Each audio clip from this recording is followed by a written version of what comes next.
Hare Krishna, everyone. Welcome to Krishna Book Part 3, class number 10. We're starting with chapter 80 today. Beautiful pastime where Krishna reciprocates with his devoted Brahmin friend, Sudama. And we're going to get into that after a little kirtan. I'll lead kirtan today. Kishore is resting her voice. She's got a bit of a cold.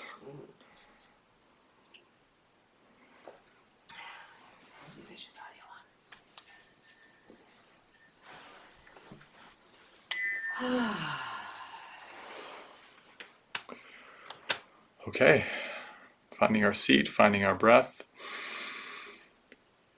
calling out to teachers. Om Jnana Timirantasya Jnananjana Shalakaya Chakshurumilitam Yena Tasmai Shri Gurave Namaha. And to the devotees, Vanchakalpatarupyascha Kripasindhubhyevacha Patitanam Bhavanebhyo Vaishnavebhyo Namo Namaha. Jaya Shri Krishna Chaitanya Prabhu Nityananda Shri Advaita Gadadhara Srivasadi Gaura Bhaktavrinda. Hare Krishna Krishna Krishna Hare Hare, Hare Rama Rama Rama Hare Hare.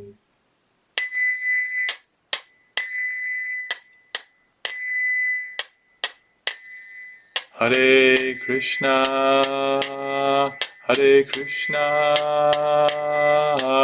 Krishna Krishna Krishna Hare Hare, Hare Rama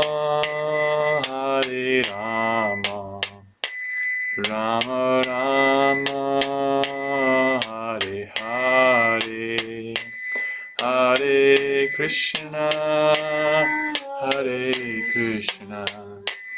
Krishna Krishna Hare Hare, Hare Rama Rama Rama Hare Hare, Hare Krishna Krishna Krishna Hare Hare, Hare Rama Rama Rama Hare Hare, Hare Krishna Krishna Krishna Hare Hare, Hare Rama Rama Rama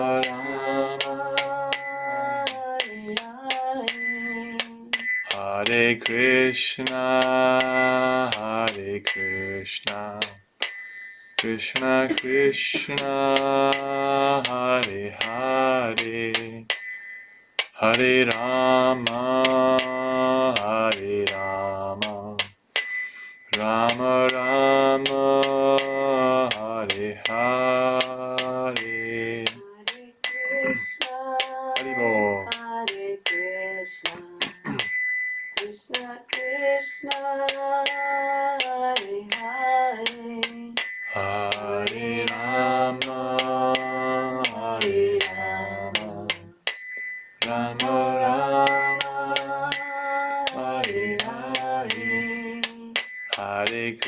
Hare Krishna Krishna Hare Hare, Hare Rama Rama Rama Hare Hare, Hare Krishna Krishna Krishna Hare Hare, Hare Rama Rama Rama Hare Hare, Hare Krishna Krishna Hare Hare, Hare Rama Rama Rama Hare Hare, Hare Krishna Krishna Krishna Hare Hare, Hare Rama Rama Rama Hare Hare, Hare Krishna Krishna Hare Hare, Hare Rama Rama Rama Hare Hare, Hare Krishna Krishna Krishna Hare Hare, Hare Rama Rama Rama, Hare Hare, Krishna, Hare Krishna, Krishna Krishna, Hare Hare, Hare Rama, Hare Rama, Rama Rama, Hare Hare, Jaya Jaya Prabhupada, Prabhupada, Prabhupada, Jaya Jaya Prabhupada. Jaya Jaya Prabhupada, Prabhupada, Prabhupada, Jaya Jaya Prabhupada. Jai. Krishna Book Ki Jai. Om Jnanatimirantasya Jnananjana Shlakaya Chakshurmilitam Yena Tasmai Shri Gurave Namaha Vanchakalpatarubhyascha Kripasintubhya Eva Cha Patitanam Bhavanebhyo Vaishnavebhyo Namo Namaha. Jai Shri Krishna Chaitanya Prabhu Nityananda Shri Advaita Gadadhar Srivasadi Gaur Bhaktivinoda Hare Krishna Krishna Krishna Hare Hare Hare Rama Rama Rama Hare Hare. Hare Krishna. How is everyone? Jai. Looking bright. Bright faced and bushy tailed. So let's start with reflections. We read chapters 77, 78, and 79 last week. And as a bit of a refresher, 77 was the end of the battle with Krishna defeating the army of Shalva. Shalva tried using tricks. He had this flying spaceship with cloaking device, couldn't be found, and he tried to fake out Krishna, like, I've killed your father. And then chapter 78 was the killing of Dantavakra, Vidurta, and Romaharshana. Dantavakra and Vidurta were two friends of Shalva, tried to stick up for him, and Krishna defeated them. And Romaharshana was Balaram's pastime. Remember, Balaram, he decided to travel, and in his travels, he came to some to Naimisharanya, and in Naimisharanya, the sages were doing a sacrifice, and he saw that they had elevated one of their number, Romaharshana Sutta, and everyone stood up to greet Balaram, but the Sutta didn't, and he didn't just externally not show respects. Balaram could understand that he had some arrogance in his heart, and therefore was not really fit to teach the spiritual knowledge, because he hadn't developed sweetness of character. His heart hadn't softened, which is the proof, It's not theoretical. So Balaram liberated him and he killed him. And the sages were kind of in a tough position, because they said, well, you're the supreme personality of Godhead, so everything you do is perfect. But we gave him a benediction of a long life, so I don't know. And he said, well, do you want me to bring him back to life? And he said, well, no, that'll make you like a liar, because then you'll have killed him and brought him back, and that doesn't really work for us. So why don't you give him the benediction to his son? And also, you can do some service for us, that you can deal with this Balvala demon and go on pilgrimage. So he did. He killed the demon that was harassing the Brahmins, and he went on pilgrimage to several places. And that's it. He toured the sacred places and liberated Balvala, came back to the Brahmins. So any reflections on any of that? What stood out for you? Share. So it was interesting to kind of follow the little path of these three chapters. So you kind of started with someone being in illusion and arrogance and thinking he could like one up Krishna, becomes purified by the divine, right? And then you move on to, Ramaharshana, and you're seeing he was not humble, he gets purified. And then you see Balaram, who is showing a really good example, because he's given his punishment, quote unquote, or to make reparation, and he does this pilgrimage. So it's interesting to like think of ourselves, to say like how how we need to recognize when we're in illusion, how we need to make sure that we're not being proud, and how we can follow like Balaram's example of making like reparation for when we find ourselves not in the right spot. Yeah, I don't know if it was just me, but I felt like, I can make mistakes. maybe it's just me. Maybe it doesn't relate to all of you, but I'm actually fallible. So yeah, there's actually something very attractive and very powerful when somebody admits, you know what? That's on me. I screwed up. Mea culpa. I don't want anyone else to take the blame for this. I'm not going to make excuses. Could have done better, and I want to do better, and here's what I'm going to do about it. And there's just something really heartfelt and kind of uplifting about that because it's relatable because everybody makes mistakes, short of the Supreme Personality. But even he sets the example of how to own, apparent mistakes. And it's actually just it's very touching, I think, because it speaks to like, well, this person is ready and willing to their heart's in the right place, and they're ready and willing to try to minimize any damage and do the right thing. And so Balaram, yeah, Balaram is that's what you want to do. And I really appreciate that contrast you made between the demons who are incredibly sure that they're right, like all the time, and kind of like they have this toxic confidence about them. It's like can do no wrong, right? You've heard of like toxic masculinity, toxic this, toxic confidence, just like this weird dysfunctional thing where they can never be wrong. And if they're ever wrong, it's just they haven't understood the situation properly. They're actually right. Whereas Balaram's just like, and the devotees, it's not that they lack self-esteem. It's just like they're always looking for how they can improve their service. This is a sign of an advanced person. It's like always better service. ABS. It's a meditation of like, how can I actually do better next time? Even if it was really good, like even if it was like very, very good. All right, great. How can we take them from very good to like actually superlative? And that's how you make anything fantastic, is that you just like, by the way, you just start wherever you're at. This can work for a business, can work for a relationship, can work for an athletic endeavor, an intellectual endeavor, it doesn't matter, anything. A spiritual sangha community. See where you're at, and every month find 3 things that can be better and work on those things. 3 small, manageable, measurable, specific, achievable things, and make that your goal. And while maintaining everything else. And don't try to change overnight. Don't try to be like, the Michael Phelps quintuple whatever gold medalist of bhakti or of whatever your area is. Just make 3 goals, 3 small manageable goals. If you can do it under guidance, even better, so much better. But just do it and try to improve in those small ways. Like, I know one spiritual community where they're like, their goals are like, okay, really small. Like let's make like let's make it so that when people come to this temple, they appreciate the foyer a little more. Like they made the foyer one of their goals, like the little lobby entrance place, and like, let's get some orange outfits for Radha, Madha, and Mohan. Let's make that a goal, and let's distribute like this book we've never distributed before. Like, and then you just do that, and a year goes by, and you've hit 36 goals that you never would have done otherwise because you did 3 a month, every month.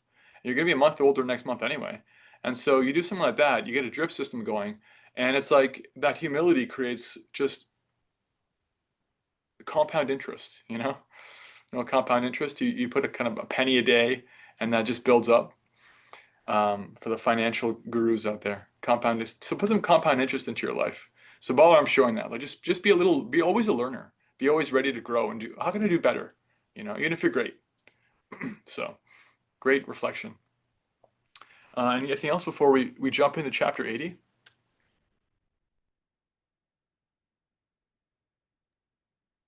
I was just about the humility. When I was reading chapter 77, I felt like there was just one sentence like amidst all this war and all this violence, Mm, before Krishna understood that there was great danger in the city of Dvaraka, he took permission from the elder family members, especially his aunt Kunta Devi. Like, just said he asked permission before he had to go. And then the part later on where he became depressed for a moment about his mm, father. So it was just these 2 just humble little moments in all this violence. And that just really touched me. yeah, it's heart touching. Krishna observes the etiquette, and it's very sweet. Actually, like in a cultured community, you respect your elders and revere them because you know that they always have your best interests at heart. And elders are never trying to like, or seniors or anybody who's more advanced in any sphere is never trying to hold the juniors down. Whereas in material consciousness is like, you have to fight to climb up the ladder, and everyone above you is trying to keep you down, and all your peers are scrambling, and it's like vicious. So Krishna is showing this beautiful culture of love. It's like, imagine like every time you got up from the dinner table, you're like, do you mind if I get up? Is it okay if I take your leave? That's what it was like when you were monks. We were taught like be very respectful. If you're with especially somebody who's more senior than you, just observe the etiquette, and of course you'd be like, oh, of course, please, but it's just like, instead of just whimsically doing whatever you please, Krishna's like, do you mind if I go take care? There's an army outside. I really, I'd rather be with you drinking chamomile tea, but I got to go take care of this. Please don't mind. And they're like, oh, Krishna, you're the best. It's just very touching, that display of sweetness. So, yeah. All right, let's jump in. Growing up, my mom taught us to we always had to ask permission to leave the dinner table. Yeah, ask permission. Yeah, just like a sense of like Respect. a little bit of obligation to others. Yeah, it's a sign of advancement that you're a little bit, the awareness to understand time, place, circumstance, the sensitivity of what's going on around you. And make sure you've eaten your vegetables and all Yeah, right. Make sure you eat your vegetables. Yeah, I bet Krishna ate his vegetables when he was a little boy. Mother Yashoda saw to that. Okay. Krishna Krishna Krishna Krishna Krishna Krishna Krishna Hey. Krishna Krishna Krishna Krishna Krishna Krishna Krishna Hey. Krishna Krishna Krishna Krishna Krishna Krishna Rakshama. Krishna Krishna Krishna Krishna Krishna Krishna Pahima. Rama Raghava Rama Raghava Rama Raghava Rakshama. Krishna Keshava Krishna Keshava Krishna Keshava Pahima. Jai Krishna Book Ki Jai. Chapter 80, the meeting of Lord Krishna with Sudama Brahmana.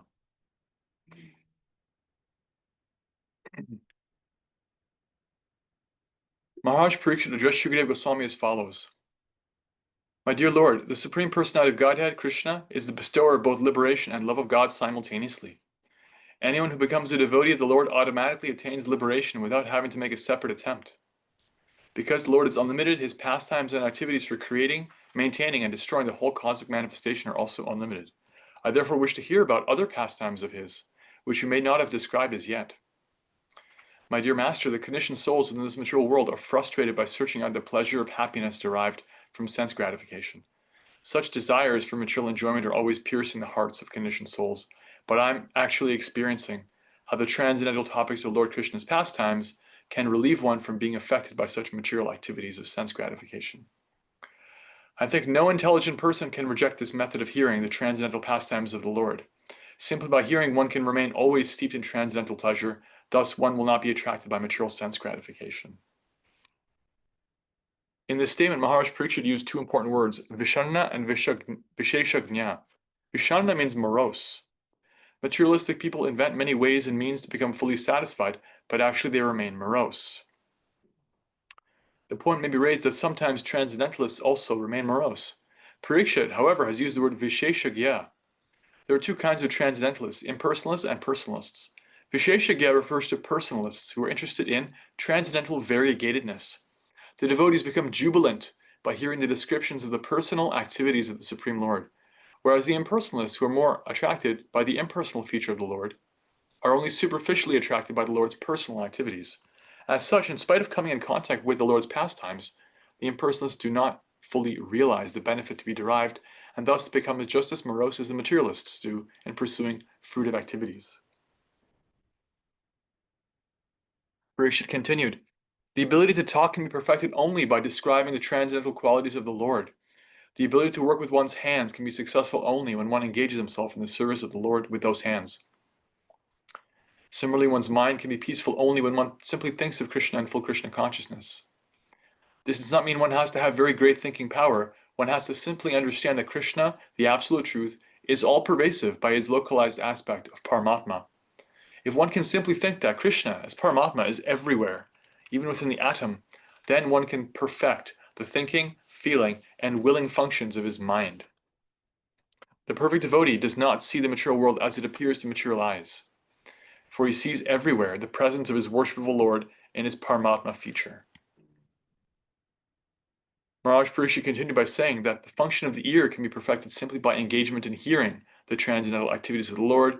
The head can be fully utilized when the head is engaged in bowing down before the Lord and his representative. Thus, the Lord is represented in everyone's heart is a fact, and therefore the highly advanced devotee offers his respects to every living entity, considering that the body is the temple of the Lord. But it is not possible for all people to come to that stage of life immediately, because that stage is for the first-class devotee. The second-class devotee can consider the Vaishnavas, or the devotees of the Lord, to be representatives of Krishna. And the devotee who is just beginning, the neophyte or third-class devotee, can bow their head before the deity in the temple and before the spiritual master, the direct manifestation of the Supreme Personality of Godhead. Therefore, in the neophyte stage, intermediate stage, or fully advanced perfectional stage, one can make the function of the head perfect by bowing down before the Lord or his representative. Similarly, one can perfect the function of the eyes by seeing the Lord and his representative. In this way, one can elevate the functions of the different parts of the body to the highest perfectional stage, simply by engaging in the service of the Lord or his representative. If one is able to do nothing more, he can simply bow down before the Lord and his representative and drink the Charanamrita, the water which has washed the lotus feet of the Lord or his devotee. On hearing these statements of Maharaj Parikshit's, Shukadeva Goswami was overwhelmed with devotional ecstasy because of King Parikshit's advanced understanding of Vaishnava philosophy. Shukadeva Goswami was already engaged in describing the activities of the Lord. When asked to describe them further, he continued to narrate Srimad Bhagavatam with great pleasure. There was a very nice Brahmin friend of Lord Krishna. As a perfect Brahmin, he was very elevated in transcendental knowledge, and because of his advanced knowledge, he was not at all attached to material enjoyment. Therefore, he was very peaceful and achieved supreme control over his senses. The Brahmin was a perfect devotee, because unless one is a perfect devotee, they cannot achieve the highest standard of knowledge. As stated in Bhagavad Gita, a person who has come to the perfection of knowledge surrenders unto the Supreme Personality of Godhead. In other words, any person who has surrendered his life for the service of the Supreme Personality of Godhead has come to the point of perfect knowledge. The result of perfect knowledge is one becomes detached from the materialistic way of life. That detachment means complete control of the senses, which are always attracted by material enjoyment. The senses of the devotee become purified. In that stage, the senses are engaged in the service of the Lord. Although the Brahmin friend of Krishna was a householder, he was not busy accumulating wealth for very comfortable living. He was satisfied by the income which automatically came to him according to his destiny. That's a sign of perfect knowledge. In perfect knowledge, one knows that one cannot be happier than he is destined to be. In this material world, everyone is destined to suffer a certain amount of distress and enjoy a certain amount of happiness. The amount of happiness and distress is already predestined for every living entity. No one can increase or decrease the happiness of the materialistic way of life. The Brahmin, therefore, did not exert himself for more material happiness. Instead, he used his time for advancement of Krishna consciousness. Externally, he appeared very poor because he had no rich clothes and could not provide rich clothes for his wife. Because their material condition was not very opulent, they were not even eating sufficiently, and thus both he and his wife appeared very thin. The wife was not anxious for her personal comfort, but she felt concerned for her husband, who was such a pious Brahmin. She trembled due to her weak health, and although she did not like to dictate to her husband, she spoke as follows. My dear Lord, I know that Lord Krishna, the husband of the goddess of fortune, is your personal friend. You are also a devotee of Krishna, and he is always ready to help his devotee. Even if you think you are not rendering any devotional service to the Lord, still you are surrendered to him, and the Lord is the protector of the surrendered soul. Moreover, I know that Lord Krishna is the ideal personality of Vedic culture. He is always in favor of Brahminical culture and is very kind to qualified Brahmins. You are the most fortunate person because you have as your friend the Supreme Personality of Godhead. Lord Krishna is the only shelter for personalities like you because you're fully surrendered unto him. You are saintly, learned, and fully in control of your senses. Under the circumstances, Lord Krishna is your only shelter. Please therefore go to him. I am sure he will immediately understand your impoverished position. He will certainly give you sufficient riches so you can live very comfortably. He is now the king of the Bhoja, Vrishni, and Andhika dynasties, and I've heard that Krishna never leaves his capital city, Dwarka. He's living there without outside engagements. He's so kind and liberal that he immediately gives everything, even his personal self, to any person who surrenders unto him. Since he's prepared to give himself personally to his devotee, there's nothing wonderful in giving some material riches. Of course, he does not give material wealth to his devotee if the devotee is not very much fixed. But I think that in your case, he knows perfectly well how much you are fixed in devotional service. Therefore, he will not hesitate to award you some material benefit for the bare necessities of life. In this way, the wife of the Brahmin again and again requested, in great humility and submission, that he go to Lord Krishna. The Brahmin thought that there was no need to ask any material benefit from Lord Sri Krishna, but he was induced by the repeated requests of his wife. Moreover, he thought, if I go there, I shall be able to see the Lord personally. That will be a great opportunity, even if I don't ask any material benefit from him. When he had decided to go to Krishna, he asked his wife if she had anything in the home that could be offered to him, to Krishna, because he must take some presentation for his friend. The wife immediately collected 4 palmfuls of chipped rice from her neighborhood friends and tied it in a small cloth, like a handkerchief, and gave it to her husband to present to Krishna. So they're so poor they don't actually have any food. She borrows some food from her friends, the neighbors, to give as a little gift. You know, when you go to someone's house, you want to give something, right? He tied it in a small cloth. She tied it in a small cloth like a handkerchief, gave it to her husband to present to Krishna. Without waiting any longer, the Brahmin took the presentation and proceeded to Dwarka to see his Lord. He was absorbed in the thought of how he would be able to see Lord Krishna. He had no thought in his heart other than Krishna. It was of course very difficult to reach the palaces of the kings of Yadu, but Brahmins were allowed to visit. When the Brahmin friend of Lord Krishna went there, he, along with other Brahmins, had to pass through 3 military encampments. In each camp there were very big gates. He had to pass through each of them. After the gates and the camps, there were 16,000 big palaces, the residential quarters of the 16,000 queens of Lord Krishna. The Brahmin entered one palace, which was very gorgeously decorated.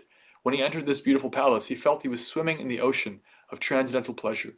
He felt himself constantly diving and surfacing in that transcendental ocean. At that time, Lord Krishna was sitting on the bedstead of Queen Rukmini. Even from a considerable distance, he could see the Brahmin coming to his home, and he could recognize him as his friend. Lord Krishna immediately left his seat and came forward to receive his Brahmin friend, and upon reaching him, embraced the Brahmin with his 2 arms. Lord Krishna is a reservoir of all transcendental pleasure, yet he himself felt great pleasure upon embracing the poor Brahmin, because he was meeting his very dear friend. Lord Krishna had him seated on his own bedstead and personally brought all kinds of fruits and drinks to offer him, as is proper in receiving a worshipable guest.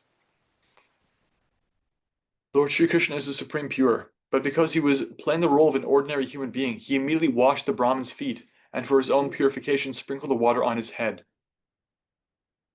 After this, the Lord smeared the body of the Brahmin with different kinds of scented pulps, such as sandalwood, aguru, and saffron. He immediately burned several kinds of scented incense, and as is usual, offered him arti with burning lamps. After thus offering him an adequate welcome, and after the Brahmin had taken food and drink, Lord Krishna said, "My dear friend, it is a great fortune that you have come here." The Brahmin, being very poor, was not dressed nicely. His clothing was torn and dirty, and his body was very lean and thin. He appeared not very clean. And because of his weak body, his bones were distinctly visible. The goddess of fortune Rukmini Devi personally began to fan him with a chamara fan, but the other women in the palace were astonished at Lord Krishna's behavior in receiving the Brahmin in that way. They were surprised to see how eager Lord Krishna was to welcome this particular Brahmin. They wondered how Lord Krishna could personally receive a Brahmin who was poor, not very neat or clean, and poorly dressed. But at the same time, they could realize the Brahmin was not an ordinary living being. They knew he must have performed great pious activities. Otherwise, why was Lord Krishna, the husband of the goddess of fortune, taking care of him so much? They were still more surprised to see the Brahmin was seated on the bedstead of Lord Krishna. They were especially surprised to see that Lord Krishna had embraced him exactly as he embraced his elder brother Balaram, because Lord Krishna used to embrace only Rukmini or Balaram and no one else. After the Brahmana had been received nicely and seated on Lord Krishna's own cushioned bed, he and Krishna took each other's hands and began to talk about their early life, when they had both lived under the protection of the Gurukul, a boarding school. Lord Krishna said, "My dear Brahmin friend, you are a most intelligent personality, and you know very well the principles of religious life. I believe after you finished your education at the house of our teacher, and after you sufficiently remunerated him, you must have gone back to your home and accepted a suitable wife. I know very well from the beginning you were not at all attached to the materialistic way of life, nor did you desire to be very opulent materially, and therefore you're in need of money. In this material world, persons who are not attached to material opulence are very rarely found. Such unattached persons having the least desire to accumulate wealth and prosperity for sense gratification. But sometimes they are found to collect money just to exhibit the exemplary life of a householder. They show how, by proper distribution of wealth, one can become an ideal householder and at the same time a great devotee. Such ideal householders are to be considered followers of my footsteps. Such ideal householders are to be considered followers of my footsteps. I hope, my dear Brahmin friend, that you remember all those days of our school life when you and I were living together at the boarding school. Actually, whatever knowledge you and I received in life was accumulated in our student life. If a man is sufficiently educated in student life under the guidance of a proper teacher, his life becomes successful in the future. He can very easily cross over the ocean of nescience and is not subject to the influence of the illusory energy.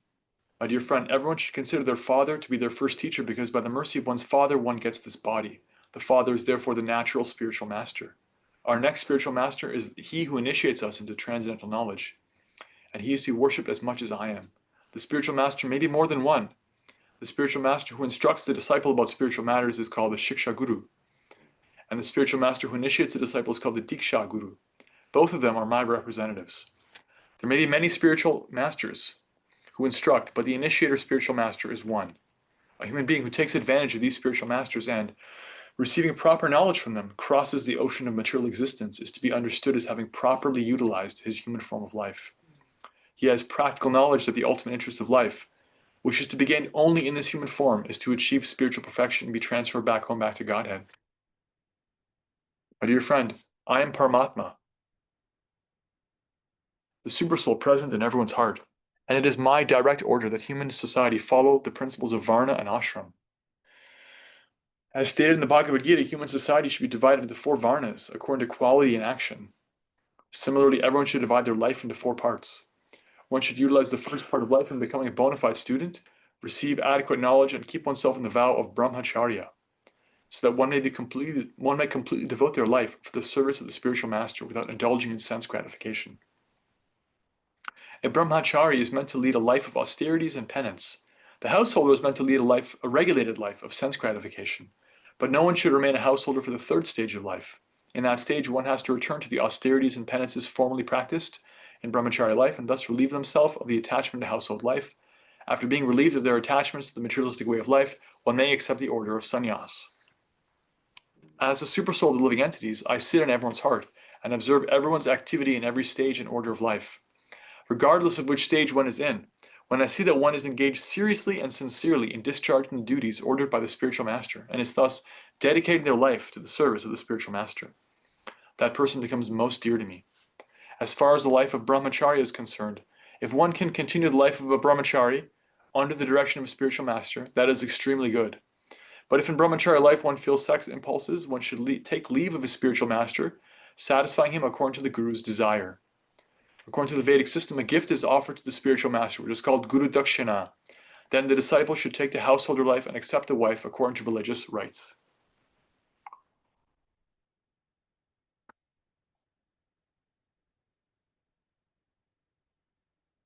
These instructions given by Lord Krishna while talking with his friend the learned Brahmin are very good for the guidance of human society. A system of human civilization that does not promote Varna and Ashram is nothing but a polished animal society. Indulgence in sex life by a man or woman living single is never acceptable in human society. A man should strictly follow the principles of brahmacharya life, or, with the permission of the spiritual master, should get married. Single life with illicit sex life is animal life, for the animals have no such institution as marriage. Modern society does not aim at fulfilling the mission of human life, which is to go back home, back to Godhead. To fulfill this mission, the system of Varna and Ashram must be followed. When the system is followed rigidly and consciously, it fulfills this mission. But when followed indirectly, without the guidance of superior authority, it simply creates a disturbing condition in human society, and there is no peace and prosperity. That's like a caste system, ritual without purpose. Krishna continued to talk with his Brahmin friend. My dear friend, I think you remember our activities during these days when we were living as students. You may remember that once we went to collect fuel from the forest on the order of the Guru's wife. Typical Vedic Gurukula, boarding school, spiritual training. The young boys live with the spiritual teacher and his wife. They're both considered to be spiritual teachers. She's a Guru Dev and Guru Ma, and so they have a mother figure too, and that feminine energy is there as well, like mothering them, and they grow up as young boys, and they learn sense control, control of the mind, control of one's impulses, sensitivity, communication, respect for authority, spiritual knowledge, things like that. So, while collecting the dried wood, we entered the dense forest and by chance became lost. There was an unexpected dust storm, and then clouds and lightning in the sky, and the explosive sound of thunder. Then sunset came, and we were lost in the dark jungle. After this, there was severe rainfall. The whole ground was overflooded with water, and we could not trace out the way to return to our Guru's ashrama. You may remember that heavy rainfall. It was not actually rainfall, but a sort of devastation. On account of the dust storm and the heavy rain, we began to feel greatly pained, and in whichever direction we turned, we were bewildered. In that distressed condition, we took each other's hand and tried to find our way out. We passed the whole night in that way, and early in the morning, when our absence became known to our Gurudev, he sent his other disciples to search us out. He also came with them, and when they reached us in the jungle, they found us very much distressed. With great compassion, our Gurudev said, "My dear boys, it is very wonderful that you have suffered so much trouble for me. Everyone likes to take care of their body as the first consideration, but you are so good and faithful to your Guru that without caring for bodily comforts, you have taken so much trouble for me. I am glad to see that bona fide students like you will undergo any kind of trouble for the satisfaction of the spiritual master." That is the way for a bona fide disciple to become free from his debt to the spiritual master. It is the duty of the disciple to dedicate his life to the service of the spiritual master. My dear best of the twice born, I am greatly pleased by your acts, and I bless you. May all your desires and ambitions be fulfilled.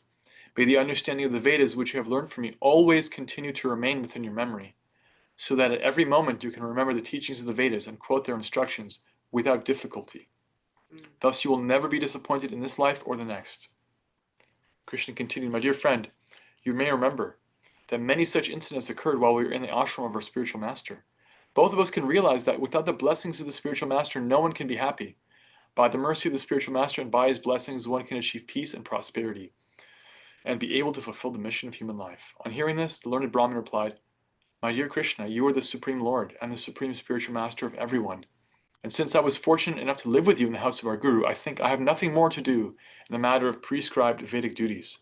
My dear Lord, the Vedic hymns, ritualistic ceremonies, religious activities, and all other necessities for the perfection of human life, including economic development, sense gratification, and liberation, are all derived from one source, your Supreme Personality. All the different processes of life are ultimately meant for understanding your personality. In other words, they are the different parts of your transcendental form, and yet you played the role of a student and live with us in the house of the Guru. This means that you adopted all these pastimes for your pleasure only. Otherwise, there was no need for your playing the role of a human being." Shri Krishna Book Ki Jai. All right. What did you hear? Any reflections?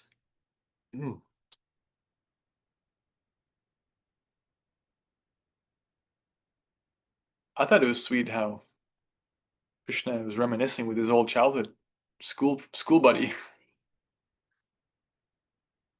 Yeah. Yeah, I was also thinking that, as I said at the end, you know, when Krishna was lost with his school buddy, we know that he could have walked straight out of there, but he was participating in the whole Leela with that buddy and the closeness and getting, if you're lost with a friend, you become a deeper friend to Yeah. that person, because you have a shared thing, peril that you have to face. And so he's giving this beautiful gift to his friend. Yeah. Yeah. What a sweet thing. Yeah. To get lost and stay overnight in the woods with Krishna in the middle of a storm and then get found by your teacher. And the teacher's like, "Oh, you're the best. You went out there collecting wood for the fire just to serve me. I give you all blessings." Yeah. They're connected. And Krishna said, actually, remember, there were so many things we went through together. So he's alluding to that. We don't even hear. We don't know. But Krishna, even in his youth, basically, the timing is that when he went back from Vrindavan to Mathura, he kills Kamsa, liberates his parents, reinstates Ugrasena as king of Mathura, and serves them and stays in Mathura for a while. At that point, he's like 14 years old or something. but he looks older. He looks like he's 18 or 20, full grown man. And but he's still like a young man, and he hadn't actually been to Gurukula, so his parents put him in, got some spiritual training. We read that, didn't we? We read that chapter where he goes to, Studied everything. he studied everything, he learned all the things, and his teacher was like, "Wow, you're the best. I give you all blessings. You'll never forget the Vedas." And he even gave a gift to his spiritual teacher. "What can I do for you?" This is culture. When someone gives you something like an education, you give them something back. And he said, "Well, my son died." And so he brought his son back from the realm of the dead. So this is way back then. Yeah. I also appreciated in the beginning of the chapter how it was discussed about the perfect devotee is one who sees Krishna and the Paramatma form everywhere. And then also describe the 3 levels of devotees. Yeah. Yeah, the intermediate, the beginning level of devotee, they only see Krishna in the deity, Right. and maybe their spiritual teacher. And the intermediate level of devotee learns how to deal with the devotees as representatives of Krishna. Mm-hmm. And they have love and respect and friendship with the devotees. They serve the deity with love, and they also show care and compassion for innocent persons. They deal with them as recipients. They're qualified recipients for mercy. Mm-hmm. And the pure devotee, the most advanced devotee, sees everybody's body is like a walking temple where the Krishna is actually residing with them, and therefore they're ready to offer their obeisances to anyone, even a dog. Yeah. A street dog is like, this is a body that Krishna has graced with his presence. This is like real Francis of Assisi stuff, brother, sun, sister, moon, like just seeing the presence of God everywhere. This is very high. And it's found in a tradition. You find people who actually are saintly. They live like that. But Prabhupada says we can't emulate that right away. We can't become that. So you practice the second stage or the first stage, wherever you happen to be. So, yeah. Jai. Anything else? Yeah, I really attached to the statement in the beginning of the chapter. I think it was near the beginning. A man in perfect knowledge knows that one cannot be happier than he's destined to be. Everyone suffers and enjoys a certain amount of happiness. It's predestined. No one can increase or decrease the happiness of their materialistic way of life. I don't know, that just kind of struck me, as a planner and somebody that's, trying to do the things that you do, like in the material sense. It really screams, just detach from all of that, because it's already predestined. Everyone's, it's already, it's out of your control. And just, Yeah. do just live your life, facing God and trust in that, and detach from all the stuff that's going on around you. I know you can't just walk aloofly through life and totally detach. I mean, I'm not going to go, run to a cave and try to live the rest of my life out there. But it just really spoke to me in terms of, try to stop making so much sense of some of the material craziness around me and just trust. Yeah.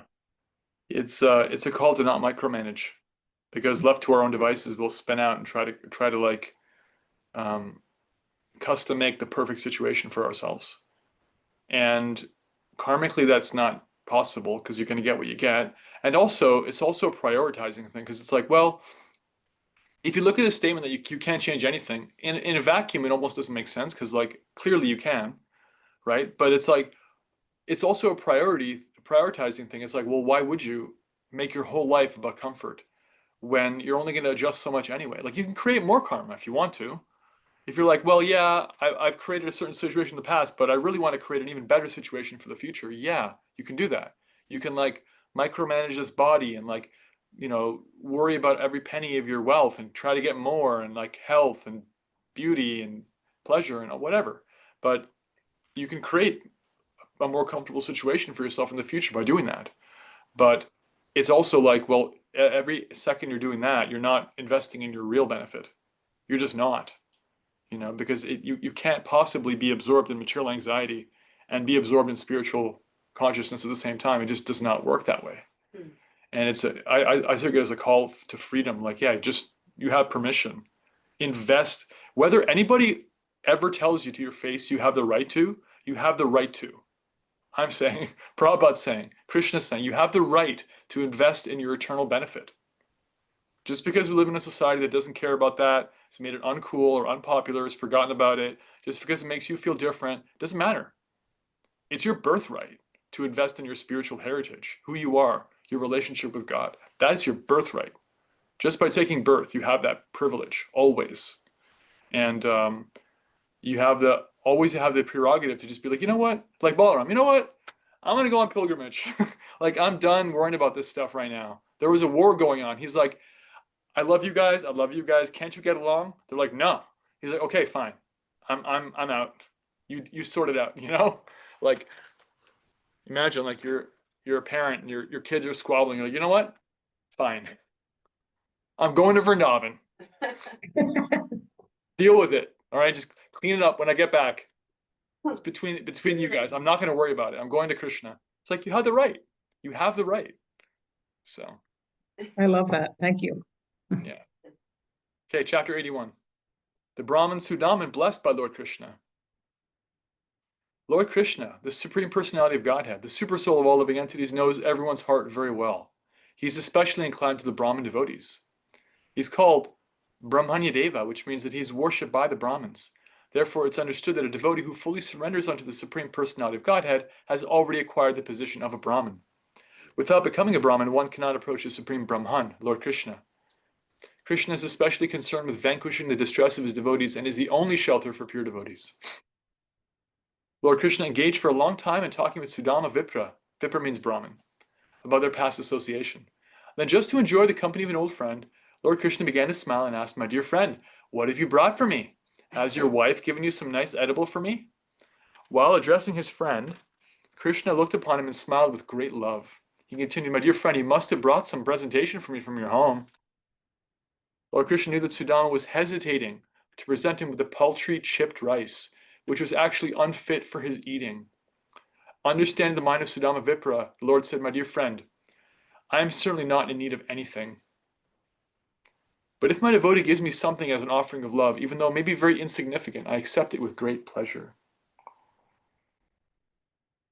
On the other hand, if a person is not a devotee, even though he may offer me very valuable things, I do not like to accept them. I actually accept only things offered to me in devotion and love. Otherwise, however valuable a thing may be, I do not accept it.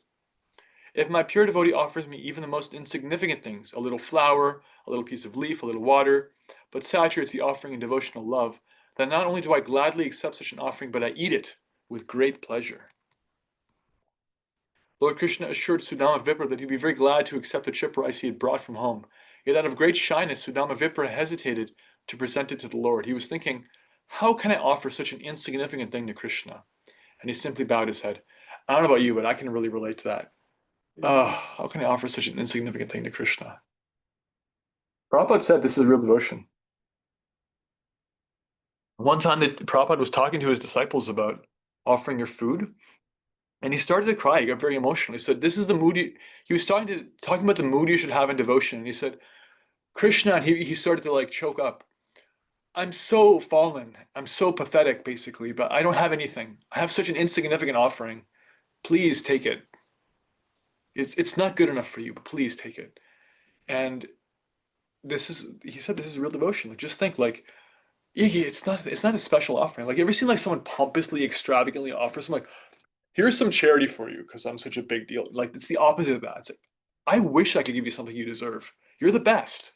All I have is this insignificant thing. So Sudama's feeling like very, chipped rice. This is Krishna. But here we're going to have the exchange. Lord Krishna, the Super Soul, knows everything in everyone's heart. He knows everyone's determination and everyone's want. He knew, therefore, the reason for Sudama Vipra's coming to him. He knew that, driven by extreme poverty, he had come there at the request of his wife. Thinking of Sudama as his very dear class friend, he knew that Sudama's love for him as a friend was never tainted by any desire for material benefit. Krishna thought, Sudama has not come asking anything from me. Being obliged by the request of his wife, he has come to see me just to please her.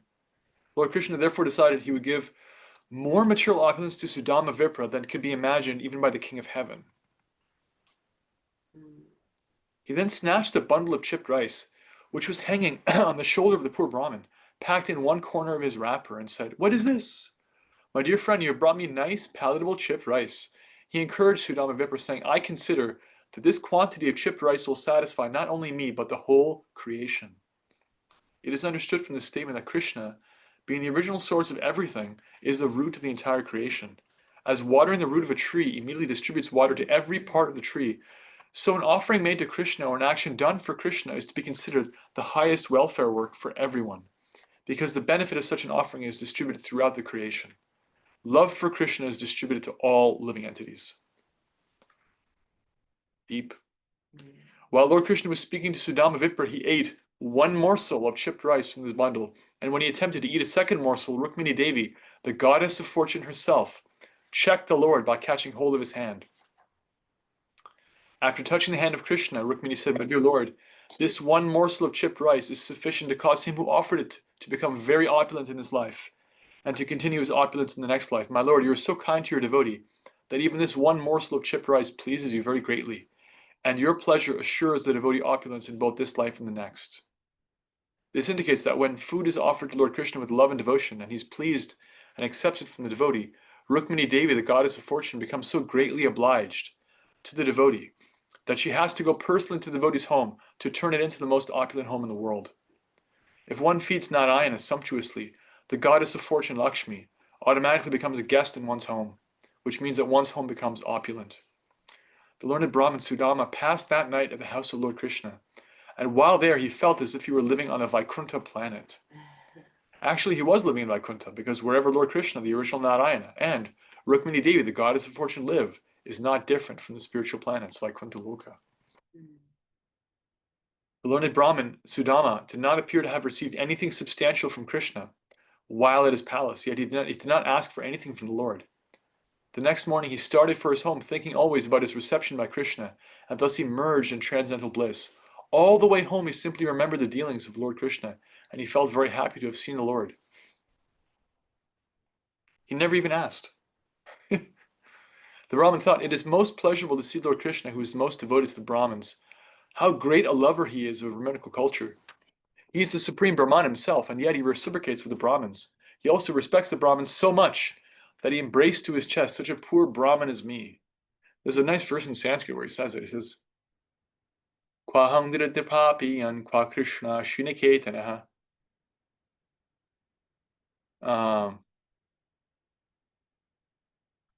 Kwaham diridrapapiyan kwa Krishna shuniketanaha.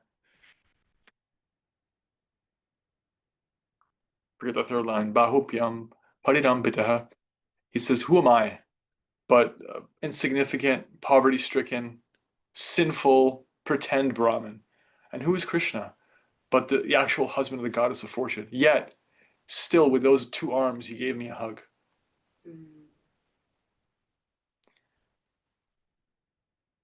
He embraced to his chest such a poor Brahmin as me, although he never embraces anyone to his chest except the goddess of fortune. How can there be any comparison between me, a poor sinful Brahmin, and the Supreme Lord Krishna, who's the only shelter of the goddess of fortune? See, Prabhupada knows all these verses. He's quoting. I just memorized that verse because I liked it. But yeah, Prabhupada knows all this. He's literally quoting the verse. "And yet, considering me a Brahmin with heartfelt pleasure, he embraced me in his two transcendental arms. Lord Krishna was so kind to me that he allowed me to sit on the same bedstead where the goddess of fortune lies down. He considered me his real brother. How can I appreciate my obligation to him? When I was tired, Srimati Rukmini Devi, the goddess of fortune, began to fan me, holding the chamar whisk in her own hand. She never considered her exalted position as the first queen of Lord Krishna. I was rendered service by the Supreme Personality of Godhead. Because of his high regard for the Brahmins, and by massaging my legs and feeding me with his own hand, he practically worshipped me.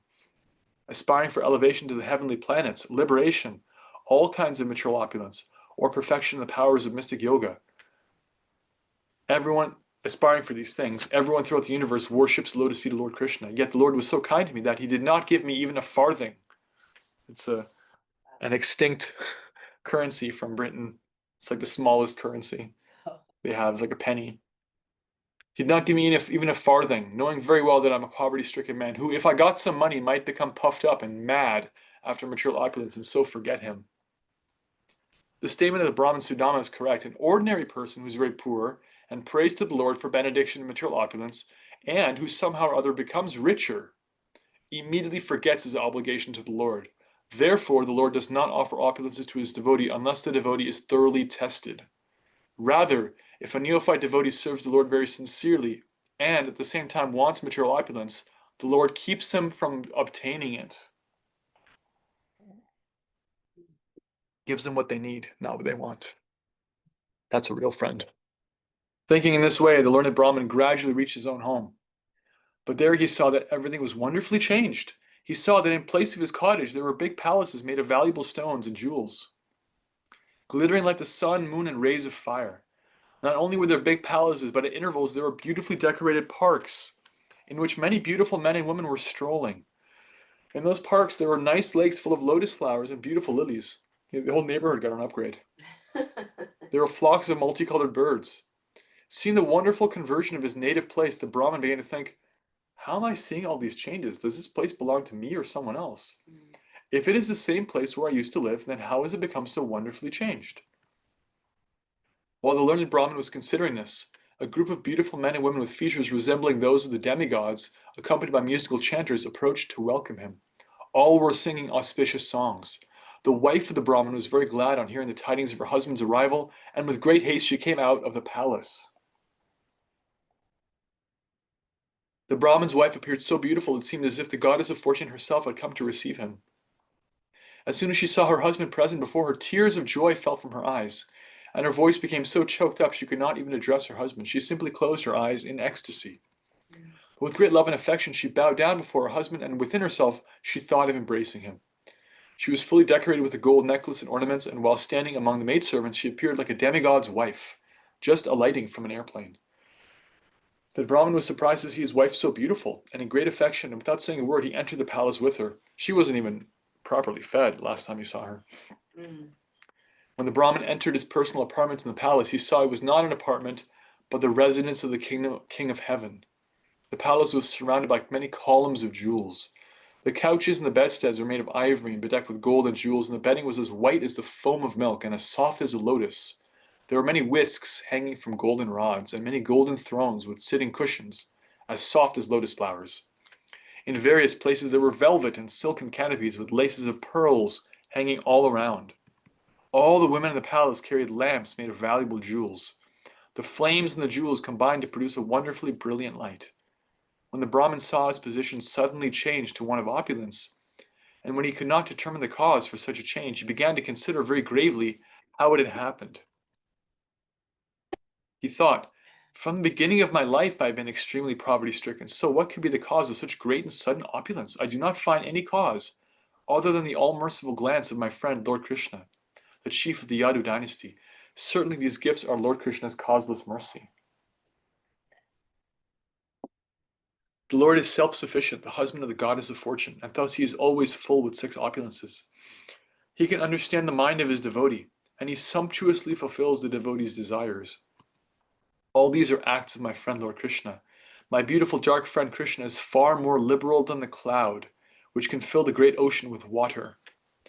Without disturbing the cultivator with rain during the day, the cloud brings liberal rain at night just to satisfy him.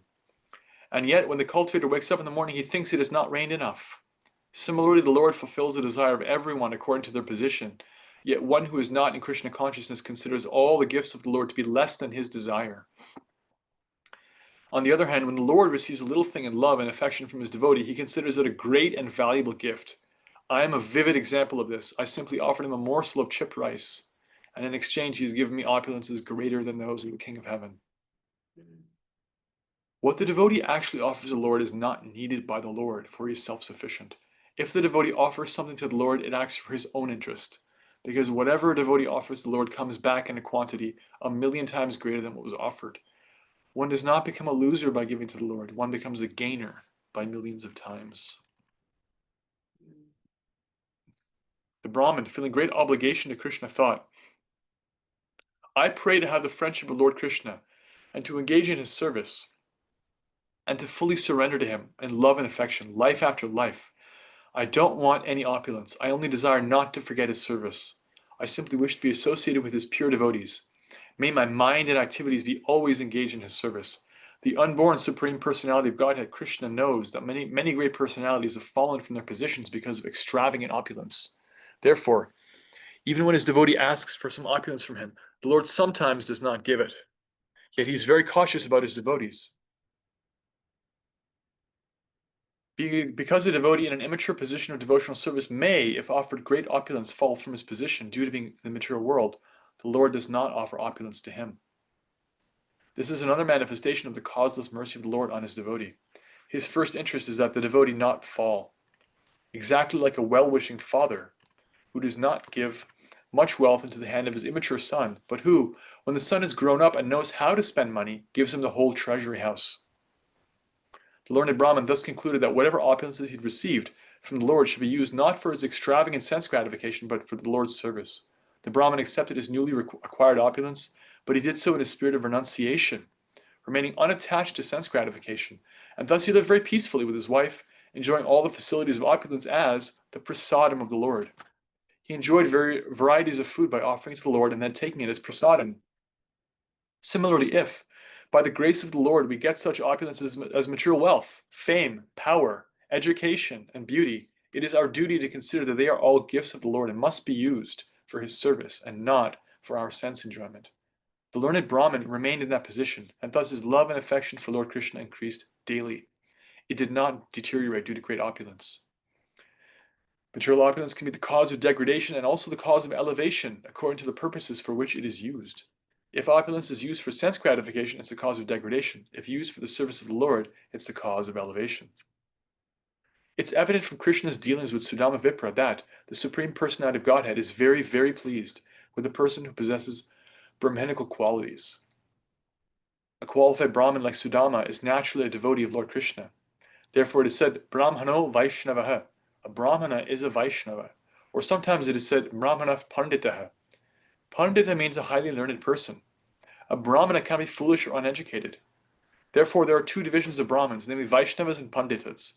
Those who are simply learned are Pandits, but not yet devotees of the Lord, or Vaishnavas. Lord Krishna is not especially pleased with them. Simply the qualification of being a learned Brahmana is not sufficient to attract the Supreme Personality of Godhead. Not only must a Brahmana be well qualified, according to the requirements stated in scriptures such as Srimad Bhagavad Gita and Srimad Bhagavatam, but at the same time he must be a devotee of Lord Krishna. The vivid example is Sudama. He was a qualified Brahmin, unattached to all sorts of material sense enjoyment, and at the same time was a great devotee of Lord Krishna. Lord Krishna, the enjoyer of all sacrifices and penances, is very fond of a Brahmin like Sudama Vipra. We have seen by the actual behavior of Krishna how much he adores such a Brahmin. Therefore, the ideal stage of human perfection is to become Brahmin Vaishnav like Sudama. Sudama realized that although Krishna is unconquerable, he nevertheless agrees to be conquered by his devotees. He realized how kind Krishna was to him, and he was always in trance, constantly thinking of Krishna. By such constant association with Lord Krishna, whatever darkness of material contamination remained within his heart was completely cleared away. And very shortly he was transferred to the spiritual kingdom, which is the goal of all saintly persons in the perfectional stage of life.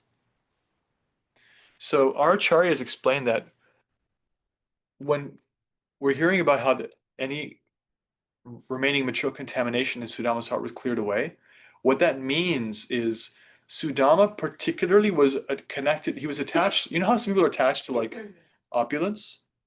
Like a lot of people, almost everybody? Sudama was attached to simplicity. He actually was attached to being poor. Simplicity, poverty. He had a little bit of attachment to renunciation. And so Krishna purified it by giving him kingly opulence and letting him play out that. And then he had no more attachments because he saw that as Krishna's mercy. Shukadeva Goswami has stated that all persons who hear this story of Sudama and Lord Krishna will know how affectionate Lord Krishna is to Brahman devotees like Sudama. Therefore, anyone who hears this history gradually becomes as qualified as Sudama Vipra and is thus transferred to the spiritual kingdom of Lord Krishna. Haribol. Jai. All right. Comments, questions, reflections?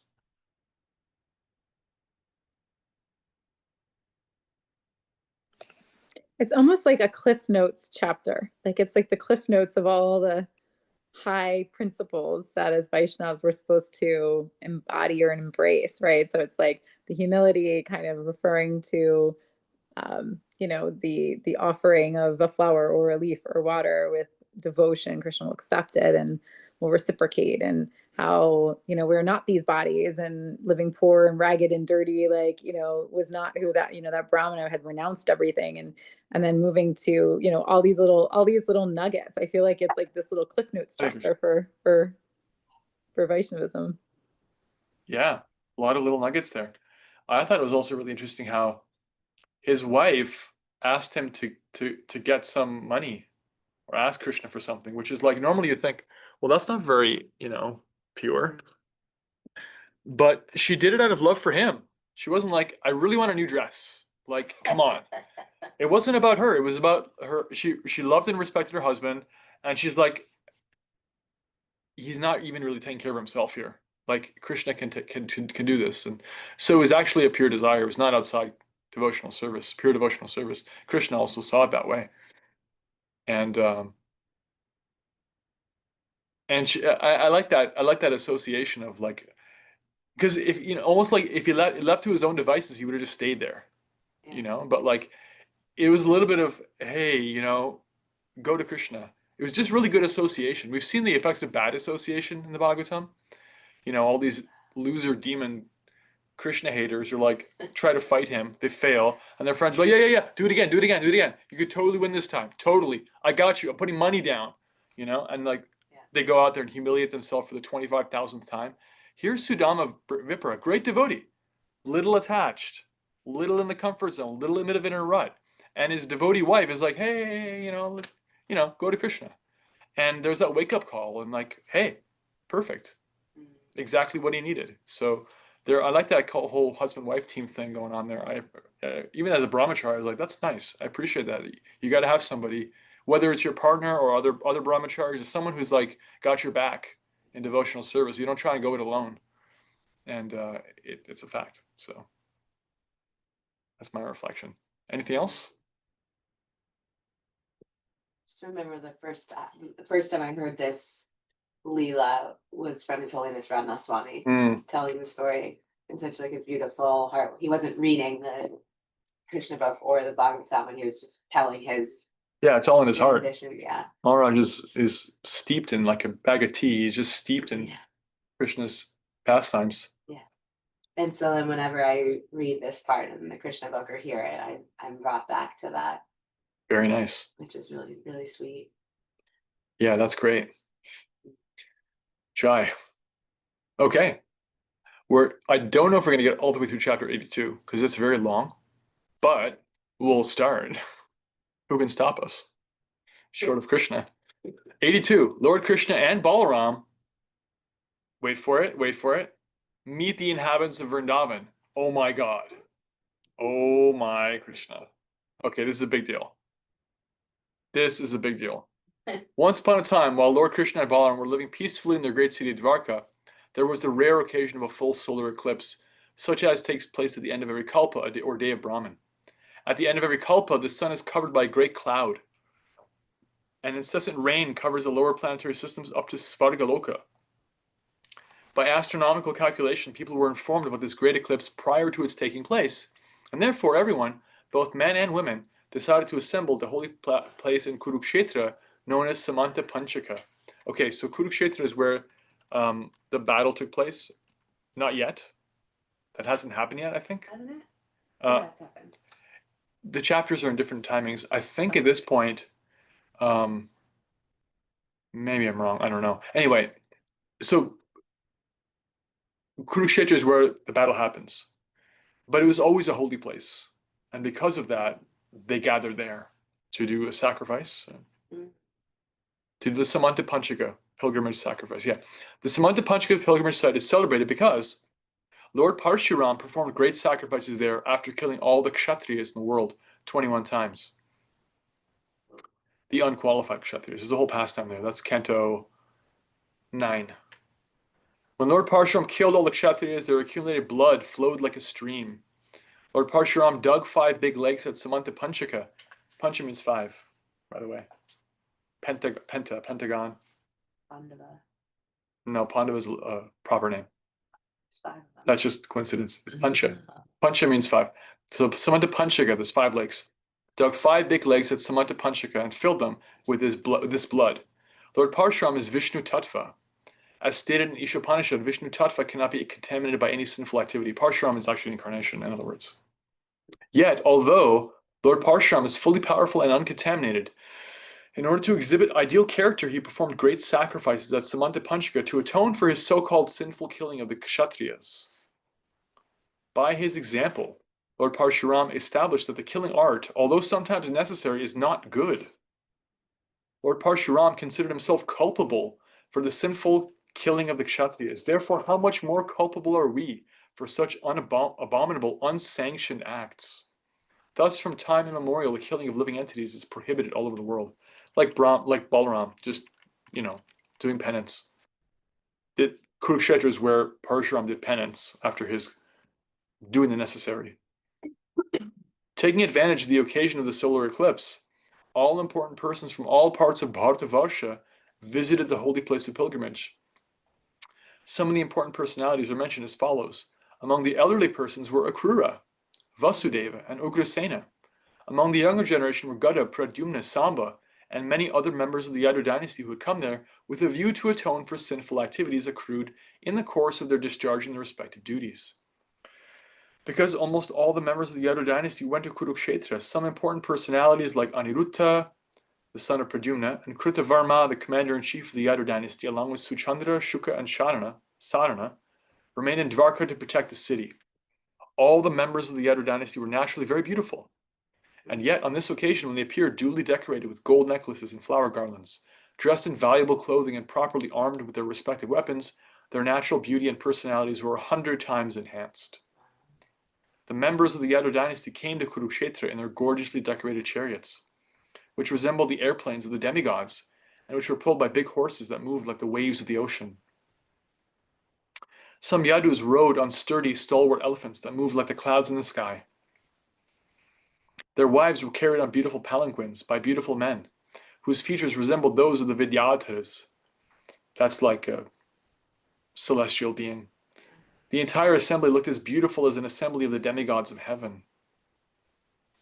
After arriving in Kurukshetra, the members of the Yadu dynasty took their baths ceremoniously, with self-control, as enjoined in the Shastras, and they observed fasting for the whole period of the eclipse, to nullify the reactions of their sinful activities. Since it's a Vedic custom to give in charity as much as possible, during the hours of the eclipse, the members of the Yadu dynasty distributed many hundreds of cows in charity to the Brahmins. All those cows were fully decorated with nice dress and ornaments. The special feature of these cows was that they had golden ankle bells and flower garlands on their necks. After the eclipse, all the members of the Yadu dynasty again took their baths in the lakes created by Lord Parshuram. Then they sumptuously fed the Brahmins with first-class cooked food, all prepared in butter. That means ghee. According to the Vedic system, there are 2 classes of food. One is called raw food, and the other is called cooked food. Raw food does not indicate raw vegetables and raw grains, but food boiled in water, whereas cooked food is food made in ghee.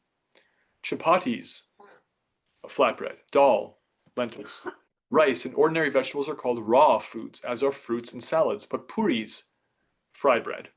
Kachoris, that's like a fried, like a samosa. Samosas, sweet balls, and so on are called cooked foods. All the Brahmins invited on that occasion by the members of the Yadu dynasty were fed sumptuously with cooked food. Cooking in ghee is the most opulent, and Ayurvedically, especially if it's ahimsa ghee properly prepared, it's Ayurvedically the most perfect, opulent food. The ceremonial functions performed by the members of the Yadu dynasty externally resembled the ritualistic ceremonies performed by the karmis. When a karmi, a materialistic person, performs some ritualistic ceremony, their ambition is sense gratification, good position, good wife, good house, good children, or good wealth. But the ambition of the members of the Yadu dynasty was different. Their ambition was to offer Krishna perpetual devotion with faith. All the members of the Yadu dynasty were great devotees. As such, after many births of accumulated pious activities, they were given the chance to associate with Lord Krishna. in going to take their baths in the place of pilgrimage at Kurukshetra, in observing the regulated principles during the eclipse, or in feeding the Brahmins. In all their activities, they simply thought of devotion to Krishna. Their ideal worshipful Lord was Krishna and no one else. After the Brahmins were fed, it is the custom for the host, with their permission, to accept prasadam. Thus, with the permission of the Brahmins, all the members of the Yadu dynasty took lunch. Then they selected resting places underneath big shady trees. And when they had taken sufficient rest, they prepared to receive visitors, among whom were relatives and friends, as well as many subordinate kings and rulers. There were the rulers of Matsya province, Ushinara, Koshala, Vidarbha, Kuru, Srinjaya, Kamboja, Kekaya, Madras, Kunti, Ananta, Kerala province, and many other countries and provinces. Some of the rulers belonged to opposing parties and some were friends. But above all, the visitors from Vrindavana were most prominent. The residents of Vrindavan, headed by Nanda Maharaj, had been living in great anxiety because of separation from Krishna and Balaram. Taking advantage of the solar eclipse, they all came to see their life and soul, Krishna and Balaram. The inhabitants of Vrindavan were well-wishers and intimate friends of the Yadu dynasty. This meeting of the two parties after long separation was a very touching incident. All the Yadus and the residents of Vrindavan felt such great pleasure in meeting and talking together that it was a unique scene. Meeting after long separation, they were all jubilant. Their hearts throbbed, and their faces appeared like freshly bloomed lotus flowers. Drops of tears fell from their eyes, the hairs on their bodies stood on end, and because of their extreme ecstasy, they were temporarily speechless. In other words, they dove into the ocean of happiness. Interesting, because here's the devotees who love Krishna the most and miss him the most, and yet they're overwhelmed with seeing their other devotees, like the Yadu dynasty. They're not just like, get out of the way, I just want to see Krishna. That's really neophyte devotion. Their actual devotion was like at such a high level that they have such deep reverence for other devotees. Although those devotees are different, like the devotion in Dvarka is different than it is in Vrindavan. There's a different mood. While the men were meeting in that way, the women also met one another in the same way. They embraced one another in great friendship, smiling very mildly, and looked at one another with much affection. When they were embracing one another in their arms, the saffron and kumkuma spread on their breasts was exchanged from one person to another, and they all felt heavenly ecstasy. Due to such heart-to-heart embracing, torrents of tears glided down their cheeks. The juniors were offering obeisances to the elders, and the elders were offering their blessings to the juniors. They thus welcomed one another and asked after one another's welfare. Ultimately, however, all their talk was only of Krishna. All the neighbors and relatives were connected with Lord Krishna's pastimes in this world, and as such, Krishna was the center of all their activities. Whatever activities they performed, social, political, religious, or conventional, were transcendental. The real elevation of human life rests on knowledge and renunciation. As stated in Canto 1 of Srimad Bhagavatam, devotional service rendered to Krishna automatically produces perfect knowledge and renunciation. Vasudevi Bhagavati 127. I think. The family members of the Yadu dynasty and the cowards of Vrindavan had their minds fixed on Krishna. That is the symptom of perfect knowledge. And because their minds were always engaged in Krishna, they were automatically freed from all material activities. This stage of life is called Yukta Vairagya, as enunciated by Srila Rupa Goswami. Knowledge and renunciation, therefore, do not mean dry speculation and renunciation of activities. Rather, one must start speaking and acting only in relationship with Krishna. In this meeting at Kurukshetra, Kunti Devi and Vasudeva, who were sister and brother, met after a long separation, along with their respective sons and daughters-in-law, children, and other family members. By talking among themselves, they soon forgot all their past miseries. Kunti Devi especially addressed her brother Vasudeva as follows.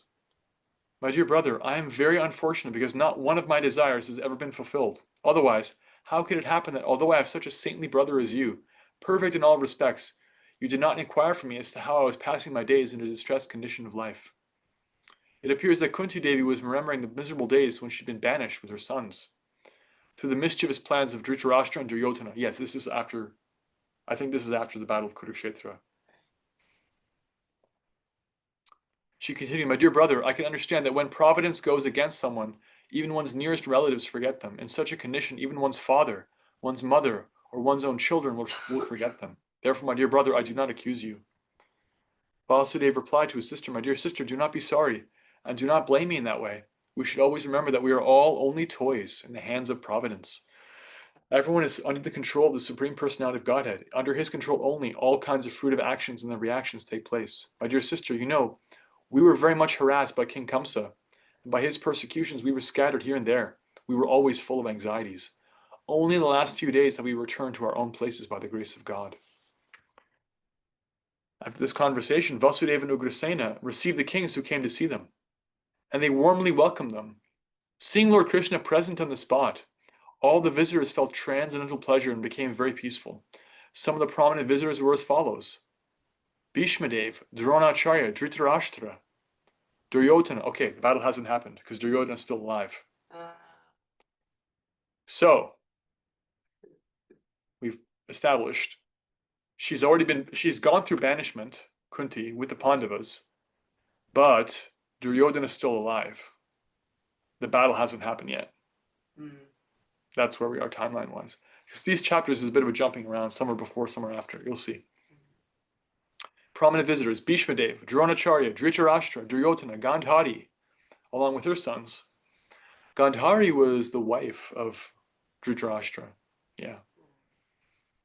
They say the modern city of Kandahar in Afghanistan is named after her. King Yudhishthira, along with his wife, because that was part of it was all Greater India. You know, Afghanistan is a more recent country. King Yudhishthira, along with his wife, and the Pandavas, along with Kunti, as well as Sanjaya, the speaker of Bhagavad Gita, Vidura, Kripacharya, Kuntibhoja, Virata, Bhishmaka, King Nagnajit, Purujit, Drupada, Shalya, Drushtaketu, the king of Kashi, Damaghosha, Vishalaksha, the king of Mithila, the king of Madras, formerly known as Madra, the king of Kekaya, Yudhamanyu, Susharma, Bahlika, along with his sons, and many other rulers subordinate to King Yudhishthira. When the visitors saw Lord Krishna with his thousands of queens, they were fully satisfied at the sight of such beauty and transcendental opulence. All who were there personally visited Lord Balaram and Krishna, and being properly welcomed by them, they began to glorify the members of the Yadu dynasty, especially Krishna and Balaram. Because Ugrasena was the king of the Bhojas, he was considered the chief Yadu, and therefore the visitors specifically addressed him: Your Majesty Ugrasena, king of the Bhojas, factually the Yadus are the only persons within this world who are perfect in all respects. All glories unto you, all glories unto you. The specific condition of your perfection is that you always see Lord Krishna, who is sought by many mystic yogis undergoing severe austerities and penances for great numbers of years. All of you are in direct contact with Lord Krishna at every moment. One more paragraph, then we'll pause. All the Vedic hymns glorify the Supreme Personality of Godhead, Krishna. The Ganges water is considered sanctified because of its being the water used to wash the lotus feet of Lord Krishna. The Vedic literatures are nothing but the injunctions of Lord Krishna. The purpose of the study of all the Vedas is to know Krishna. Therefore, the words of Krishna and the messages of his pastimes are always purifying. By the influence of time and circumstances, all the opulences of this world were almost completely wiped out. But since Krishna has appeared on this planet, all auspicious features have again appeared, due to the touch of his lotus feet. Because of his presence, all our ambitions and desires are gradually being fulfilled. Your Majesty, King of the Bhojas, you are related with the Yadu dynasty by matrimonial relationship, and by blood relationship also. As a result, you are constantly associating with Lord Krishna, and you have no difficulty in seeing him or touching him at any time. Lord Krishna moves with you, talks with you, sits with you, rests with you, and dines with you. The Yadus appear to be always engaged in worldly affairs, which are considered to be the royal road to hell. But due to the presence of Lord Krishna, the original personality of Godhead in the Vishnu category, who is omniscient, omnipresent, and omnipotent, all of you are factually relieved from all material contamination and are situated in the transcendental position of liberation and Brahman existence. All right, we'll pause there. We'll pick up next week where Nanda and the residents of Vrindavan are going to speak up. Hari Bol. Okay, any last reflections, comments, or questions? Anything you heard that stood out? I was just gonna say that you know, when we've read in the past, the gopis were always like, oh, you know, Krishna's over there and all those beautiful women are over in Dwarka or Mathura or wherever, you know, but when they finally meet them, they offer their obeisances. They're very kind and generous. And it's like all of a sudden that envy has disappeared. Yeah, it was never envy. It was more like it's the same. It's a sense of like they just miss Krishna. Like, oh, like he's with them. But now, like when they're actually face to face, they're like, yeah, you're actually the best. You're the greatest.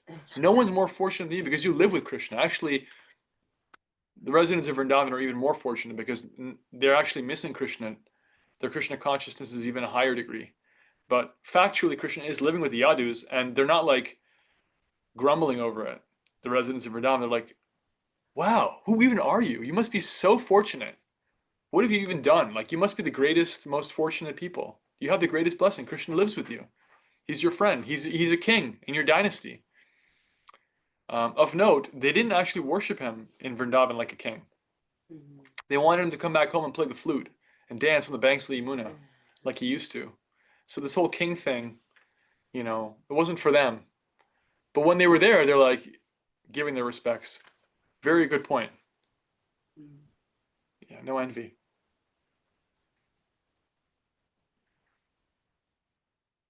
Any other reflections?